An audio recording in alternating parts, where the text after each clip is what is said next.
Começou neste final de semana o Campeonato Estadual de 2023. Tivemos a primeira rodada com jogos realizados no sábado e no domingo.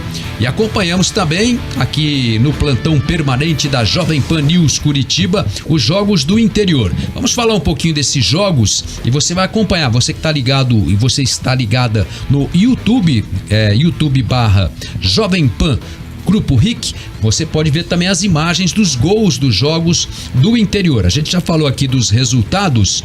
O Cascavel venceu o São Joséense lá em Cascavel. O gol foi anotado pelo Lucas Coelho no finalzinho da partida. O jogo chegou a ser paralisado, né, Janaína, no segundo tempo por causa da chuva, né? Aí o árbitro olhou, falou, não temos datas no calendário e mandou voltar o jogo. Mandou seguir. E aí o Cascavel venceu por 1-0 o gol do Lucas Coelho. Bom, né? Nossa, muito encharcado. Vocês falaram do gramado de Paranaguá, ó. Gramado ruim que vocês estavam falando é esse aí. Não, mas ali castigou muito mais a chuva, né? Fica muito difícil. E aí sai o gol, não é aquele jogo bonito, né? Um jogo que os times conseguem buscar a partida, é na sorte ali, na oportunidade de conseguir fazer um gol pra somar os 3 pontos na estreia do campeonato. Foi bem complicado mesmo, o jogo teve que ser paralisado durante alguns minutos, mas tá aí a vitória do Cascavel por 1-0 em cima do São Joséense. Cascavel vencendo em casa, um bom resultado, e agora precisa se encontrar na próxima rodada numa situação um pouquinho melhor, né? Um campo um pouquinho mais tranquilo. Última vez que eu vi isso aí, esse gramado assim, você vai lembrar, Gera, em 2021, no Campeonato Paranaense, o Coritiba foi jogar uma semana inteira em Arapongas, que aqui em Curitiba estava proibido de jogar, né? Sim. Aí jogou contra o Cascavel CR e, se eu não me engano, contra o Maringá. E contra o Maringá teve uma chuva gigantesca no jogo e teve que ser paralisado. O jogo era num sábado, o Coritiba teve que jogar o primeiro tempo no sábado e o segundo tempo no domingo. E o Cascavel ficou nos últimos 2 anos treinado pelo Tcheco, né? Chegou à final do Campeonato Paranaense, perdeu em casa pro Londrina, o Campeonato Paranaense. No ano passado, na Série D, e nas 2 edições da Série D, né, chegou muito perto de conquistar uma vaga de acesso à Série C. Caiu até diante do Paraná Clube na edição do ano passado, né, no confronto entre os dois times paranaenses. E esse ano vai sem o Tcheco, né? Essa é a novidade, no caso é o Fessan, o Ademir Fessan, que está comandando o time do Cascavel e larga com uma boa vitória. O Cascavel que tem sido um time forte do interior nos últimos campeonatos paranaenses. E o Ademir Fessan é um baita de um profissional. Ele trabalhou no Paraná, ele foi auxiliar técnico do Paraná entre 2017 e 2018. Ótimo profissional, pode dar uma alavancada na carreira também nesse Campeonato Paranaense, quem sabe com uma boa campanha, como o Cascavel tem feito, né, nos últimos anos. E o São José está apostando no ex-zagueiro Zé Roberto, que também jogou no Paraná Clube, no Vitória, né? E que assume a vaga do Marcão, que foi pro Paraná Clube, né? O Marcão fez no ano passado uma bela campanha com o São Joséense na estreia do time na Elite. O São Joséense conquistou uma vaga para a Copa do Brasil, uma vaga para a Série D, né? E começa fora de casa, claro, um resultado num campo sem condições de jogo no finalzinho, mas estava lá quase conquistando um empate fora de casa.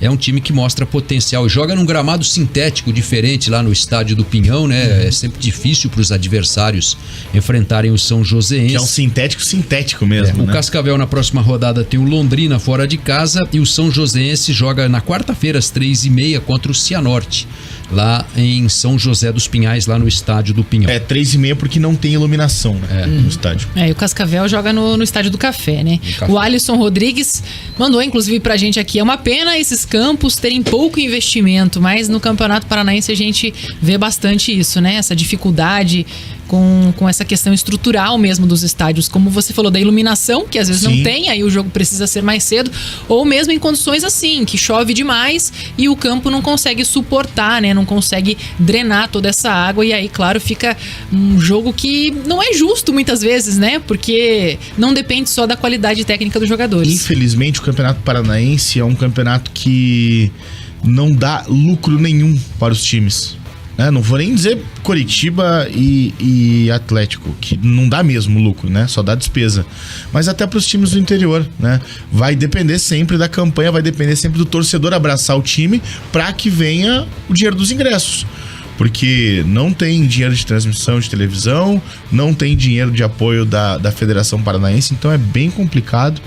É difícil. O Campeonato Paranaense ele não se paga, digamos assim. E o Maringá, jogando em casa, venceu o Foz do Iguaçu por 1-0, né? O gol foi de pênalti. O Márcio Júnior derrubou o Matheus Bianchini dentro da área. A gente vai mostrar para você que está acompanhando a gente pelo YouTube. YouTube/. Grupo Jovem Pan Grupo RIC, né?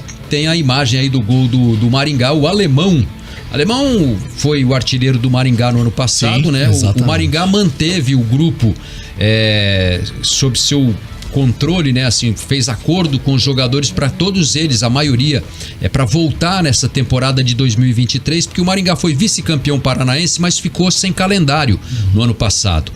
A vaga conquistada pelo Maringá para a Série D e também para a Copa do Brasil só vai ser usada nesse ano, né? Então o time fez esse acordo com os jogadores, todos, o treinador, todo mundo saiu, né, para jogar em outros times, Série D, Série C do Campeonato Brasileiro no restante do ano, mas a maioria voltou, né? E o Maringá tem praticamente a base do ano passado para disputar o campeonato estadual e por isso também já surge como um possível candidato aí a chegar longe, né, na competição. E o Foz é o atual campeão da segunda divisão, fez a final com o Arucó e está de volta à elite, né, do Campeonato Paranaense, comandado pelo Negreiros, né, o Foz do Iguaçu. O jogo foi bem disputado lá, placar apertadinho de 1-0, mostra que o Foz também é o próximo adversário do Curitiba já na quarta-feira, né? O Maringá joga já amanhã com o Rio Branco. Inclusive, desculpa, Jana, pode falar. Foi um jogo bem disputado, né? Os dois times criaram muitas chances, foi um placar apertado, mas foi um jogo bem movimentado, diferente do jogo entre FC Cascavel e São Joséense. E o Alemão é bem conhecido do futebol paranaense, ele foi titular no vice-campeonato do Maringá no ano passado, marcou 4 gols em 16 partidas e deu 3 assistências. E também jogou no Paraná Clube, né? Eu lembro muito. Jogou muito no Paraná Clube, ajudou o Paraná Clube no acesso à Série A em 2017, marcou 7 gols. Lembro bastante dele jogando no Paraná. Depois ele saiu do Paraná, aí passou pelo CSA, Ituano, Guarani, o América do Rio de Janeiro, Jaraguá e Goianésia. Além, claro, do Maringá, que é onde ele tá defendendo já o time pela segunda temporada seguida. O Negreiros eu acho que tava, inclusive, no último campeonato que o Foz do Iguaçu jogou na primeira divisão. Se eu não me engano, ele era o técnico. Então, será que ele se manteve desde então por lá? Ele tem atuado, ele estava na comissão técnica, até nem seria o técnico. Se eu não me engano, ele terminou o ano, terminou o Campeonato Paranaense daquele ano que o Foz acabou rebaixado como técnico, porque algum treinador que estava antes, ele era auxiliar, foi demitido. O Negreiros, que foi o centroavante, né? Bom centroavante, chegou a jogar no Flamengo, né? O Sim. Negreiros. Falando nisso, foi rodada dos centroavantes, né? Pablo fez 3 gols. Verdade. O Lucas Coelho fez gol, é centroavante. O Alemão fez gol, é centroavante. O Mingote fez gol, é centroavante. O Manga dá pra contar, não? Não, acho que o Manga como centroavante, não. O Fernandinho também não é centroavante, mas fez gol. Mas o passe foi de um centroavante, né? Então acho que então. dá pra dizer. O Robson que fez o passe pro Manga fazer o gol, né? Exatamente. Foi do Robson, né? Exatamente. Então tá lá a participação na assistência, né, no gol do Coritiba.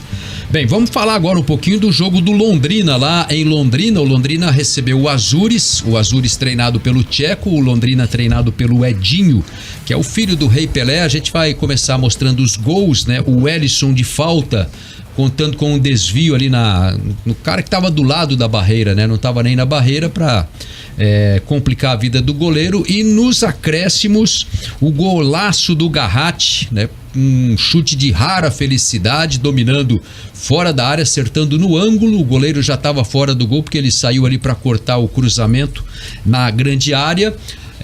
Parecia que o Azures ia sair com os 3 pontos lá de Londrina, mas o Londrina, na persistência, chegou ao gol de empate já no finalzinho, nos acréscimos. O Londrina, que é treinado pelo Edinho, e o Edinho recebeu homenagens ainda no vestiário, né? Foi surpreendido, inclusive, pelas homenagens que os jogadores, que o clube fez a ele. O Edinho é filho do Pelé, do Rei Pelé, que faleceu nos últimos dias do ano, né? Pelé estava lutando contra um câncer, acabou perdendo essa batalha. E o Edinho foi homenageado, né? Os jogadores, em solidariedade aí à dor que o Edinho deve estar sentindo até hoje aí com a perda do pai. Eles todos estavam com uma camisa com a foto do Pelé, né? Uma homenagem que o clube prestou ao Edinho. Ele ficou muito emocionado no vestiário e o time jogou pro Edinho, né? Foi um resultado conquistado assim. Teve sabor de vitória pela circunstância do jogo, né?